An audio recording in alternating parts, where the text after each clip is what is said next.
This once glorious city, whose lights at night could be seen for miles, empty now.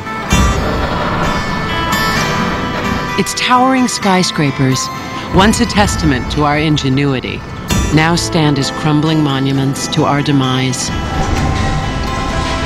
Maybe only artists can grasp what that kind of future really holds for us. It's perhaps in the area that we think of today as science fiction, but that could be a very real future for the planet. 100 years from now, if New York is abandoned, I can imagine some advanced creatures, maybe humans, maybe extraterrestrials, looking at New York and saying, those ignorant people, how on earth could they have ever expected to survive? I can ask myself what happened, but where do I begin? With the droughts, the famines, the plague? It began long before all that. I lived through it all. My story is everyone's story, the story of the last century.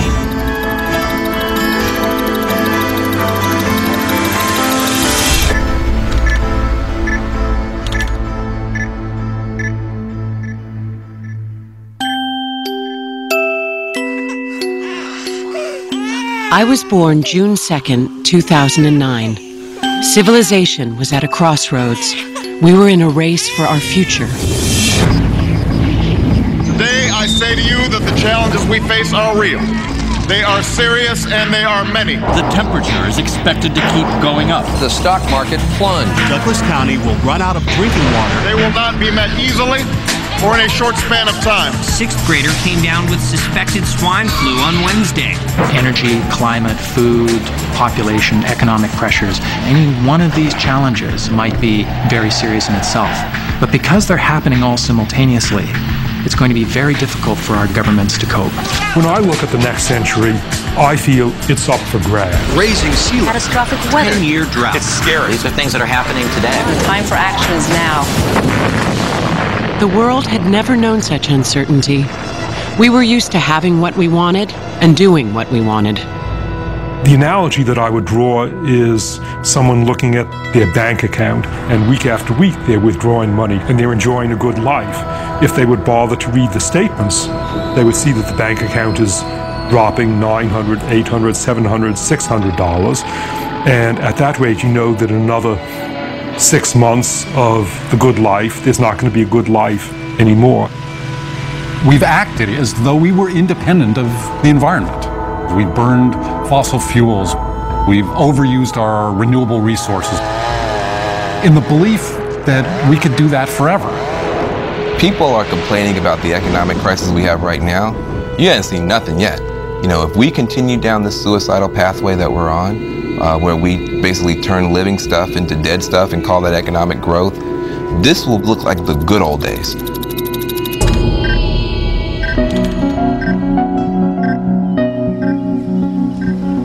Although the world I was born into was running out of so much, water, oil, land, I remember a loving family, a big house, green lawn, more water than we knew what to do with. My parents must have known what was happening.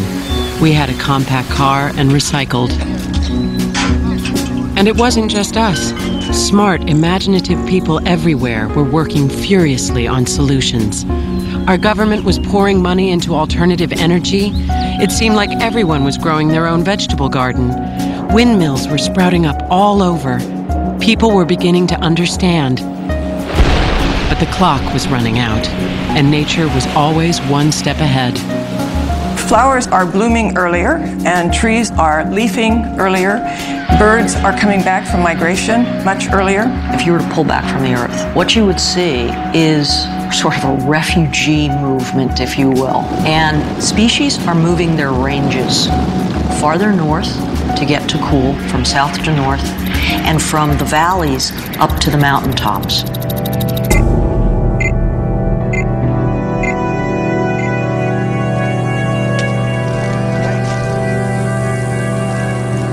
Of course, as a child I didn't notice these things, having nothing to compare it to. I was a little girl enchanted by my small world, until one summer, thousands, maybe millions of dragonflies showed up out of nowhere. They were delicate and beautiful, and I put one in a jar. My mother was puzzled and looked them up. They were supposed to be in Cuba, not Miami. It was not until much later that I realized they were a sign of what was to come.